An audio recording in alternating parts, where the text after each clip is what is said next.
सतयुग की शुरुआत में दो ऐसे असुर पैदा हुए जिन्होंने सीधे भगवान विष्णु को ही मारने की कहानी शुरू होती है महर्षि कश्यप के आश्रम से, जहां तप और शांति का वास था। महर्षि कश्यप से, जिनकी दो पत्नियां थीं, अदिति और दीति। दिति से जन्म हुआ दो असुरों का, हिरण्यकशिपु और हिरण्याक्षा। कुछ समय बाद दैत्य गुरु शुक्राचार्य आश्रम पहुंचे।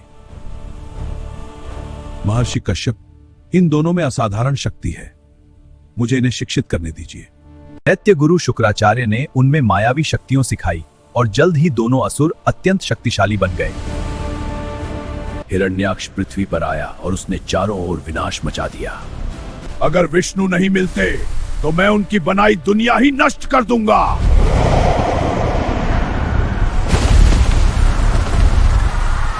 क्रोध में आकर हिरण्याक्ष ने पृथ्वी को उठा लिया और उसे महासागर में छिपा दिया।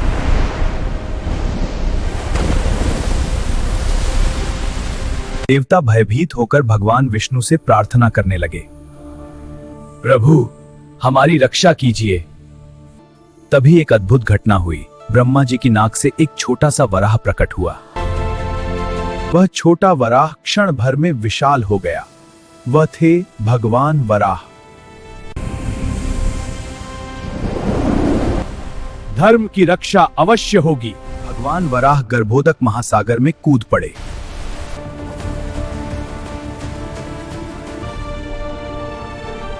तभी हिरण्याक्ष वहां पहुंच गया और भयंकर युद्ध शुरू हुआ। विष्णु!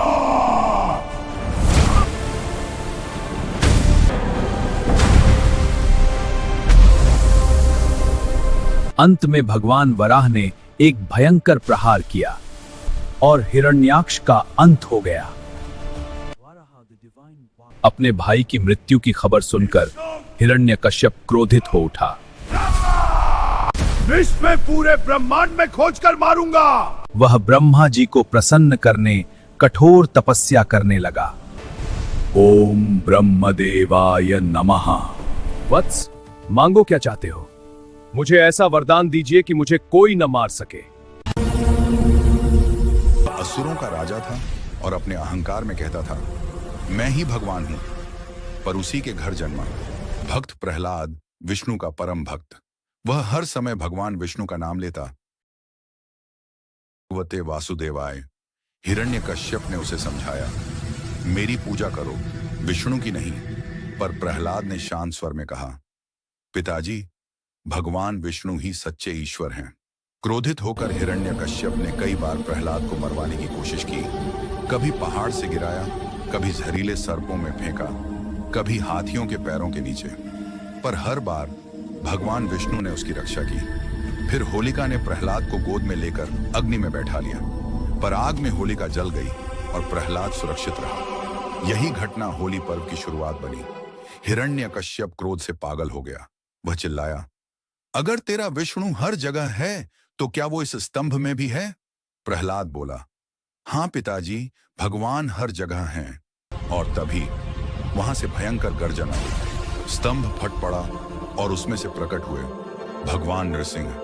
आधा मनुष्य, आधा सिंह, तेज नाखून, चमकती आंखें और दिव्य आभा।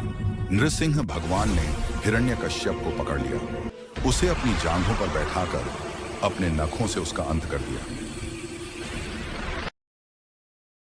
फिर प्रहलाद ने फोल्डेड हैंड से कहा, भगवान कृपया शांत हो जाइए।